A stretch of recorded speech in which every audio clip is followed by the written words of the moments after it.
Hey, welcome to Mikey's Video Game Madness. Today we're playing Family Guy, Back to the Multiverse for the PlayStation 3. Also available on the Xbox 360.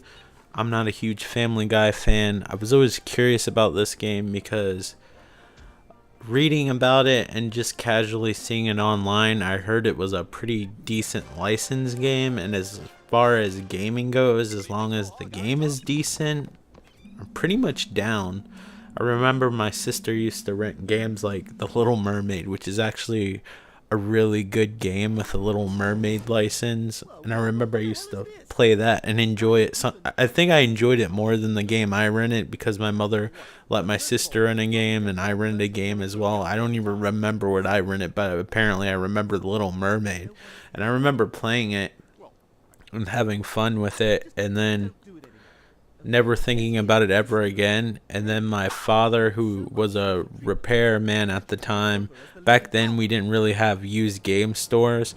A lot of times people would bring their stack of cartridges to a repair shop. I probably told that part of the story before about my father working at a repair shop and bringing home stacks of cartridges. And The Little Mermaid happened to be in part of the cartridge stack or whatever. And sorry if I'm stuttering a little bit, it's just part of my video making process. But anyway, usually he would be like, if you want any of these games, they're for sale for $10. Of course, I never really had $10 at the time. I worked for this guy who would let me do all his yard work, and it took forever to accumulate any money, even like $10 or whatever, which is really bad because they were like really wealthy and they could afford to pay it. And I used to get laughed at by like how much money other people were making, but my father was pretty adamant about me going out and working and cutting people's grass and stuff like that. So at the time I didn't have the money. I don't even know if it was during the summer, but I didn't get it. But I remember replaying The Little Mermaid and then having a lot of fun with it again. I'm like, maybe I wasn't imagining things. But anyway, that goes to show you that sometimes, even if you don't like the license, sometimes the game will actually be really fun, which happens to be the case with this game. Although I'm not gonna lie, like when I was of age, I didn't mind the Little Mermaid film. I wasn't a fanatic about it, but in the early 90s, like I was of age to be into watching, like, because Disney kind of had like a reemergence. I think they made Oliver and Company too. There's like Oliver and Company, then The Little Mermaid, I think Who Framed Roger Rabbit, which was half animated, half live action. So there was sort of a resurgence in animation. And then later on, when I was a little bit older, The Lion King came out and Aladdin, as well as Hercules. And then I don't know, I quit being interested after that. I wasn't a terribly huge fan of The Lion King, to be perfectly honest with you. I know that's probably blasphemous. I kind of quit at Aladdin. At that point I was sort of over it all. But yeah, it wasn't a bad film, and it's interesting, and it reminds me of the times. I haven't seen it like as an adult probably since my sister got the DVD, and it still wasn't bad for a children's animated film. But I'm not like one of those people that have to have it like in their library. Though I've had other pretty nerdy things in my DVD library, but I'm off topic now. So I don't really have an aversion to Family Guy. I never got into the show. I never watched it religiously or whatever. From talking to people who enjoy the show now, I think it's lost a lot of its momentum and people aren't into it as much. When this game came out, it was kind of getting less popular, although on Adult Swim, which is Cartoon Network during the night, where they show adult oriented shows, they still show Family Guy like 4 times a night, but it's like the 2 same episodes. It's just if you missed it the first time, they re-air it. Since I have insomnia, I happen to know this because I've seen it when it was aired both times before when I couldn't sleep. So I'm familiar with Family Guy through passing. I know of it. if you ask me, I couldn't tell you 100% sure if they were still making new episodes. I'm just sure they are, because I would imagine you would see it on the checkout line of the grocery store with all the little tabloid magazines or something like that. But that's the only way I would know, unless I saw like an ad on the internet. So I never was a terribly huge fan of the show. I never thought that it was always extremely funny. I thought that it had funny jokes here and there. So going into this game, I never wanted to spend a whole lot of money to find out whether it was good or not, just in case these people were just fans of the show and that was clouding their judgment. So I ended up finding this game in the clearance bin at Target for, I think, like $10, which for a halfway decent game, whether you like the license or not, for a brand new game too, is more than reasonable. And I thought that I'll give it a shot, and I did, and I was pleasantly surprised. I think because this game has a mature rating, they're allowed to get away with more that maybe they wouldn't on the show, because I feel like the jokes are slightly cruder than what you typically see on the show. I threw Ipecac at that person, but nobody's violently vomiting, so I must have not hit him.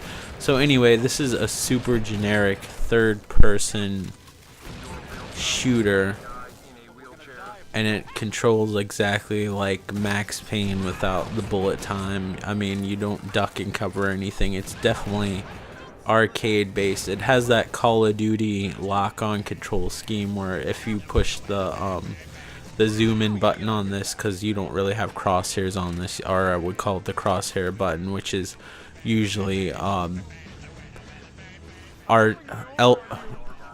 on the PlayStation 3, I guess it's left trigger on the Xbox 360. Sorry about that, I had to think about it. Even though if I see the stuff flashing on the screen at the time, I have muscle memory to remember what the buttons are, but apparently if I say it out loud, I have to really think about it, and got all dyslexic about it. But anyway, it's pretty standard fare. You have unique weapons that are usually inside jokes to the show. Even though I never watched this show religiously, due to my trouble having to sleep, I've seen a good portion of the episodes, so I get a lot of the inside jokes. So pretty much the premise of this title is that you're trying to chase down Stewie's alternate universe brother, and they both have like these machines that go to alternate universes, and you're trying to track them down. So every level's themed after some bizarre concept. Like the first level was like a frat party world, and the second level was when the Amish took over, because I guess electricity and everything. I can't remember the storyline. Apparently the storyline's forgettable. So apparently like all the fossil fuels and everything were used up, and only the Amish survived because they didn't use technology or anything. So now we're in like this world where all disabled people basically took over the world because everybody gave them all the rights or something. There's a cutscene in the beginning, and since I'm recording without sound on and I'm trying to concentrate on the commentary, I didn't have enough time to read them. You saw that little wavy guy that actually makes all the enemies go and attack them, and then you have another special attack with a chicken where the chicken actually fights with you. I cut sections out of the gameplay just because this level was ridiculously long. When you get to the hospital that I'm heading out towards now, there's nothing significant gameplay wise except like working your way up to the top, unlocking doors, and I just felt like it was filler and it was going to make the video longer than it necessarily had to be. So hopefully you get a good idea how this game plays, but the jokes are funny. Like early on in the game you might have saw like just something subtle, like there's just this unnecessarily long scene of like this handicapped guy that was going to attack you, but you had to wait for his automatic like wheelchair lift on the bus to like lower down before you actually could fight him, and they purposely made it longer.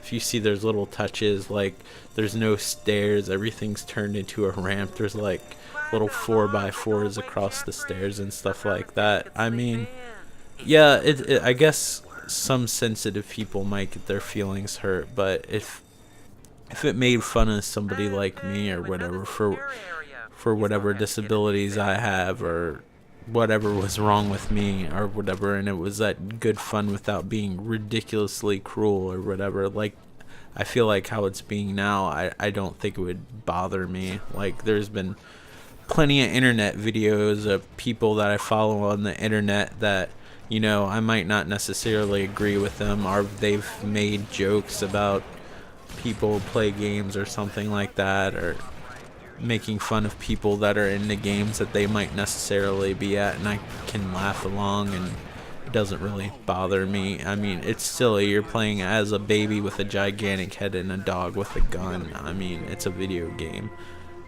that looks like a cartoon, and it actually runs at 1080p, like native 1080p, which is kind of nice. It controls fairly well. Sometimes it controls a little bit clunky or whatever, but you know, it plays fairly well. And I imagine if you're a huge fan of the show, like this is probably a must-have. You probably already own it if you're a fan of the show. Here you have this I think he's supposed to be gay. He's extremely flamboyant. Like, I know on the show he's always part of like some support groups or something. I think on the show he made a comment about being gay. I don't want to assume, but I'm pretty sure. It's pretty obvious, but there might be one episode I didn't see where he's like, oh, everybody stereotypes me or some shit. You never know with this show. But yeah, he's always part of this support groups, and he always has like this soft spoken voice. He's like, oh no, you don't want to do that, alright, you might want to get those passcodes. I'm bad at impressions, but I think that for the person that helps you in the game, like his voice is pretty funny. The characters repeat a lot of the same things that they say a lot, but at the same time, some of the stuff that they say, like when they pass certain areas, when the dialogue switches up and it's actually something to pertain to the level, it's actually quite funny. And I'm not a terribly huge fan of the show itself, so there's been a few times where I even laughed, and that's really what makes this game appealing to me. Like, the mechanics aren't anything special, and the gameplay's not going to blow your mind. Sometimes the level design's repetitive since it's running at a higher resolution and it's supposed to emulate a cartoon. The level design isn't going to blow your mind, so the humor really helps with this game. There's really not much else to say about it. You have the choice between to play as Stewie, which is the baby with the gigantic head, and he has more sci-fi based weapons, or the dog Brian. I only can remember the really popular people's names. I'm lucky enough to remember people's names in my everyday life. I almost feel like it was a requirement for people to wear name tags. Why I always liked retail. Had nothing to do with the work. It just had to do with people wearing name tags. But yeah, so you can switch between the characters. Their weapons are unique. I kind of prefer Brian's weapons a little bit more because they're based in reality. They tend to be bloodier or whatever, and I kind of enjoy that. Stewie's weapons are more like incinerating weapons, where when he shoots them, like, the people turn into a pile of ash or whatever. But in a way, his weapons are kind of good because they're more automatic based, where Brian has more powerful, like, here I skipped ahead if you're wondering, like, how do you get here from there. So you have to fight, I believe they call it like handy bot or something like that. I'm trying to read the print here. I can't really see what it says all too good, but basically it's like a robot built of like a bunch of people and wheelchairs. I guess that's creative. It's a little ridiculous, but I guess that's one of the things that keeps you going on this game. I really can't fault the price. Now, as a $50 game for somebody who's not a fan of the show, I personally couldn't justify it. I had trouble justifying this game when it was $30. I didn't get it until it was $10, but I didn't play it then either, so. But this is a boss level. There's a boss level at the end of the levels. This is the first level that I've played, our first boss fight that I played, where you had to do something unique. So basically you have to wait to wherever we're just gonna call him Handy Bot. If that's not its name, I apologize. I know it said it at the screen, but I recorded this video ahead of time and I can't really read the print on the little screen that's playing while I'm doing the commentary. So I apologize about that. Sometimes it's easier for me to record the commentary afterwards, especially if I want to do videos on time, because sometimes I just don't want to play the game and then try to say interesting stuff at the same time, especially if I have a lot on my mind. It's pretty difficult.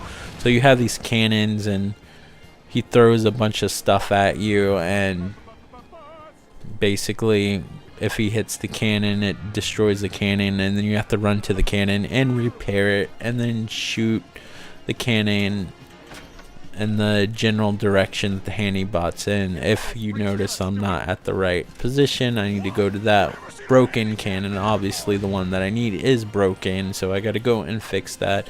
If you notice, if I get hit and die, there's really no penalty. It takes some money away, which I rarely ever use. Sometimes you can buy weapons with the money. Here you can see the screen where you can switch between Stewie and Brian. You'll see Stewie has a charge weapon that I eventually got. You also, there's these little portals you can go through. Usually you get the guns as you go through the game. Stewie has a flamethrower too. Mark Bustler from Classic Game would probably appreciate that. I don't know what the new the Mark III Mark Bustler is into now. Basically you just got to keep on repairing these cannons and shoot the robot. That's really all there is to it. I'm glad I shorted this video. But anyway, you end up having to stop the robot, and that's it. That's really all I have to say. It's a pretty simple game with pretty simple mechanics. I recommend this game at a low price. If you're a fan of the show, it's one of those treasures, the eye of the beholder. This is by no means a bad game. It's very functional, but it's a very simple game. It's a very simple third-person shooter with a sense of humor, which I appreciate. The levels are somewhat creative. I'm getting a little bit more out of it because I'm at least somewhat familiar with the show. But imagine if you don't know anything about the show, you would just have to in general find this sense of humor funny. I do think that the sense of humor in this game is a little bit cruder because they have a mature rating, whereas the show has to air on primetime television and probably have to get a TV 14 rating, which with a mature 17 and up rating you can get away with more things. Now they're not saying the F-bomb or anything like that, but even though the cartoon has its fair share of blood every once in a while, I think the jokes are a little bit cruder, like I've said 5,000 times. But thank you so much for watching. I hope you enjoyed this video. Sorry I had to cut it up. There's just not enough, I feel like, for me to cover a longer video than this with this particular game. Like I said, it's not a bad game. It's just a very generic one with good writing, but the story isn't like the type of story that's gonna win you over like in a Uncharted game or a Mass Effect or something like that. It's just a fun comedic episode, like I guess the TV show, but I think since the humor is a little bit cruder, it appeals to me a bit more than maybe the show. I don't know. Check it out for yourself. Like, I think $10 is the right price, or maybe even $20 is the right price for somebody who can appreciate the humor or that's casually familiar with the show, but it might be worth more to you if you're a fan of the show. Like, you might think it's worth $50 or $60. I don't think the game will cost that much anywhere. Like, I don't think the game costs $60 or $50 anywhere now, as old as it is. But you know, you never know. There might be that one person who's like, whoa, $60 where I live. Well, fucking fantastic for you. Anyway, thank you for watching. I hope you're doing all well. Sorry for stuttering and being all over the place. I kind of wanted to record other games, so I did record this one, and I did think this game was worth checking out at a low price. You know, treasures at the eye of the beholder. It's a fun game. I plan on finishing it all the way through. This is exactly as far as where I left off since the last time I played it. So thank you so much for watching, and take care. I hope you're all doing well, and I don't know, have fun playing games or whatever positive shit that you need to hear to reinforce your life. Alright, bye.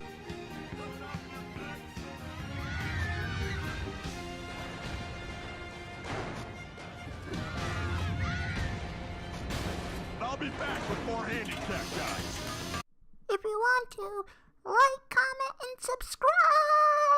Thanks for watching.